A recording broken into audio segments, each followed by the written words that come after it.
जनन का वह भाग है जिसमें मनुष्य जिस विधि के द्वारा अपने जैसे नए संतान को क्या करता है, जन्म देता है। उसे हम कौन सा जन्म करते हैं, मानव। मानव जनन को हम जरा यूजर भी कहते हैं। क्या कहते हैं, जरा। और मानव जनन में युग्मक जो होता है वह अलग अलग होता है। मानव दो प्रकार के होते हैं, एक पुरुष होते हैं और एक क्या होते हैं, स्त्री होते हैं। और दोनों में अलग अलग कार्य होता है, दोनों अलग होते हैं। और दोनों के युग्मक से जो नए बच्चे का क्या होता है, विकास होता है, उसे हम कौन सा जनन कहते हैं, मानव जनन। और मानव जनन के अंतर्गत होने वाले कुछ घटनाएं क्या क्या होता है जो देखिएगा। तो नंबर 1 में सबसे पहले होता है युग्मक जनन। दूसरा होता है शुक्र सेचन। तीसरा होता है निषेचन। चौथा होता है विदलन। और पांचवा प्रत्यारोपण। फिर छठा भ्रूणीय विकास।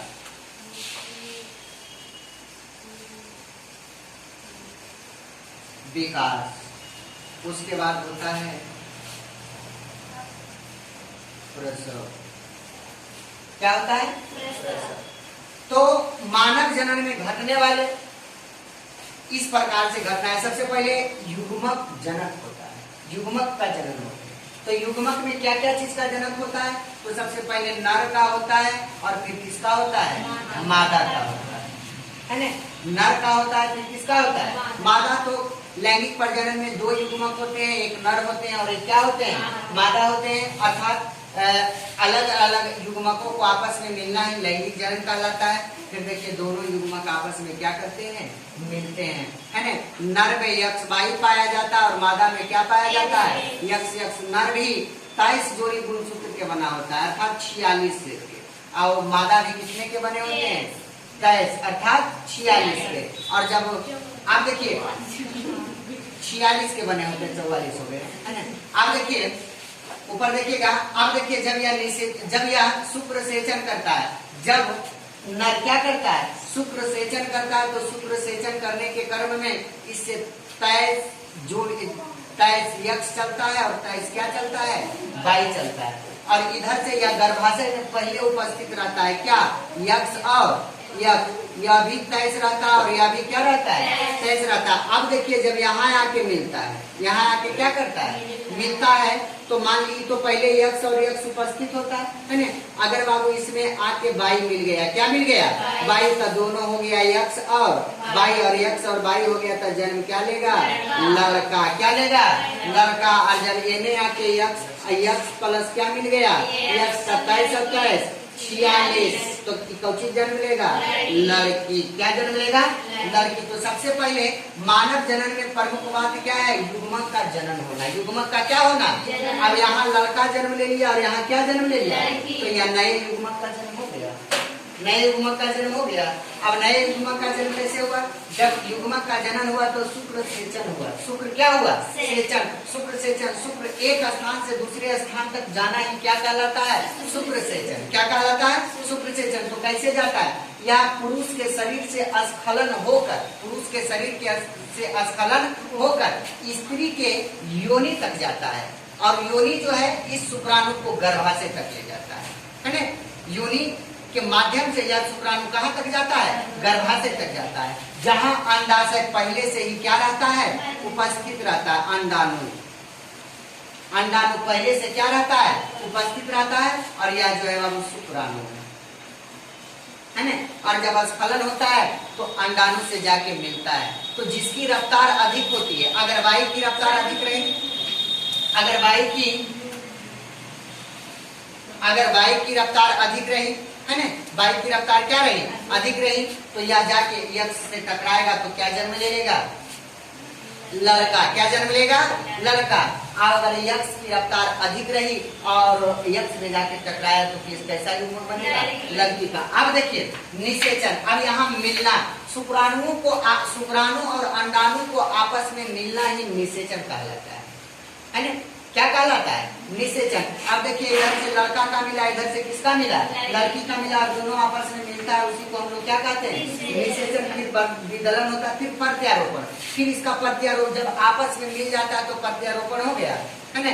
अब प्रत्यारोपण के बाद बाबू इसका भ्रूणीय विकास होता है, धीरे धीरे इसका क्या होता है, विकास होता है। 1 माह, 2 माह, 3 माह, 4 माह, 5 माह, 6 माह, 7 माह, 8 माह, और 8वां माह में बच्चे क्या होते हैं, परिपूर्ण हो जाते हैं। फिर 9वां माह में जाता है, कहाँ जाता है, 9वां माह में, और 9वां माह में बाबू बच्चे का भ्रूणीय विकास पूर्ण रूपेण हो जाता है, और फिर 9वें महीने में प्रसव अवस्था के द्वारा, है ना, बच्चे को महिला क्या करती है, जन्म दे देती है, अर्थात जन्म देना ही प्रसव कहलाता है। समझ रहे हैं? जन्म देना ही क्या कहलाता है, प्रसव कहलाता है। कोई दिक्कत है? एक बार फिर से सुनिएगा। मानव जन्म, मानव जन्म जन्म का वह भाग है जिसमें नर और मादा संपर्क करके अपने जैसे नए संतान को जन्म देता है, उसे हम मानव जनन कहते हैं। मानव जनन के अंतर्गत घटने वाले कुछ घटनाएं हैं। सबसे पहले मानव जनन में क्या होना चाहिए, तो क्या बोलिएगा, युग्मक जनन, युग्मक जनन। अब युग्मक जनन मानव जनन में 2 प्रकार के होता है, एक नर होता है और एक क्या होता है, एक नर होता है और एक क्या होता है, कोई दिक्कत है? तब नर में XY पाया जाता है और मादा में क्या पाया जाता है, अर्थात नर में शुक्राणु पाया जाता है और मादा में, कोई दिक्कत है? इसमें भी 46 होता है और इसमें भी क्या होता है, अगर जोड़ी कहेगा तो कितना बोलिएगा, कितना बोलिएगा? अब देखिए जब शुक्र सेचन होता है, जब पुरुष के शरीर से, अब आइए शुक्र सेचन, जब पुरुष के शरीर से शुक्र का सेचन होता है, मतलब क्या होता है, निकलता है, स्खलन होता है, तो यह जो है शीशन मार्ग के द्वारा कहाँ जाता है, योनि में। कहाँ जाता है, योनि में। और योनि जो है योनि नलिका के द्वारा, किस नलिका के द्वारा, योनि नलिका के द्वारा इसे कहाँ पहुंचा देती है, गर्भाशय में, जहाँ अंडाशय में, जहाँ जो है अंडाणु पहले से क्या रहता है, उपस्थित, क्या रहता है। अब जब शुक्राणु पहुंच गया और अंडाणु वहां उपस्थित है, तब कौन सा क्रिया बचा है, अब निषेचन क्या है, शुक्राणु को अंडाणु से मिलना ही क्या कहलाता है, निषेचन। अब उसके बाद जब निषेचन कर लिया तो क्या करेगा, विदलन। क्या करेगा, अब विदलन के बाद प्रत्यारोपण, क्या करेगा, प्रत्यारोपण हुआ, नए जीव का क्या करेगा, नए, या शुक्राणु और अंडाणु मिलकर नए जीवों में रूपांतरित करेगा, प्रत्यारोपण करेगा। क्या करेगा, अगर बहुआ X और Y मिला तो किसका प्रत्यारोपण होगा, ध्यान दीजिएगा, X और Y मिला तो किसका प्रत्यारोपण हुआ, यह भी कितने गुणसूत्र के बनेंगे, तो क्या बोलिएगा, 46, 23 पिता का और 23 किसका, 27 और 23 प्लस 23 बराबर, और लड़की भी रहेगी तो 23 बाप पिता का और 23 किसका, 27 प्लस 23 बराबर कितना, नूनू 46 हो गया। और दोनों का प्रत्याय, लड़के भी बनेंगे तो 46 गुणसूत्र के, और लड़के भी बनेंगे तो कितना गुणसूत्र, 46। तो दिक्कत है। अब उसके बाद भ्रूणीय विकास, भ्रूणीय, अब वह जो प्रत्यारोपण, भ्रूण का जो प्रत्यारोपण होता है उसका विकास होता है। 1 माह हुआ, 2 माह हुआ, अगर लड़की है तो 3 महीना में ओकरा जीवन चलावो, जिंदा हो जाए, भोजन करना शुरू कर देता है, ठीक है। अगर लड़का है तो ओकरा 4 महीना, लड़का है तो कितना महीना, 4 महीना, समझ गए। अब भ्रूण, अब देखिए अब जान चली आती है, और यहाँ से भ्रूणीय जो विकास होता है वह भोजन करना क्या करता है, प्रारंभ कर देता है। फिर 4था महीना, 5वां महीना, 6वां महीना, 7वां महीना, 8वां महीना, 9वां महीना में इसका भ्रूण जो है पूर्ण रूपेण क्या हो जाता है, विकसित हो जाता है। क्या हो जाता है, विकसित, अर्थात या युग्मकों को जन्म देने लायक हो जाता है। उसके बाद महिला प्रसव अवस्था के द्वारा बच्चे को क्या करती है, जन्म। अब क्वेश्चन आएगा, क्वेश्चन पूछेगा कि लड़के में कितने गुणसूत्र पाए जाते हैं, क्या बोलिएगा, 46। लड़के में कौन सा गुणसूत्र पाया जाता है, तो X और Y, लड़की में कितना? लड़का में क्या पाया जाता है? और लड़की में कितना पाया जाता है? अब कहेगा इसमें एक क्वेश्चन और बन जाएगा कि बच्चे का लिंग निर्धारण किसके गुणसूत्र पर होता है, तो क्या बोलिएगा? पिता पर, माता पिता पर। बच्चे का लिंग निर्धारण किसके गुणसूत्र पर होता है? अब काहे पिता पर होता है?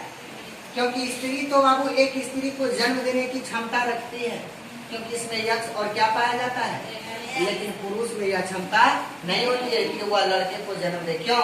क्योंकि इसमें एक अतिरिक्त अंग पाया जाता है जिसको गर्भाशय, जिसको क्या बोलते हैं। और इसमें गर्भाशय, लड़के में गर्भाशय नहीं होता है। कोई दिक्कत है इसमें? समझ गए? चलिए ठीक है।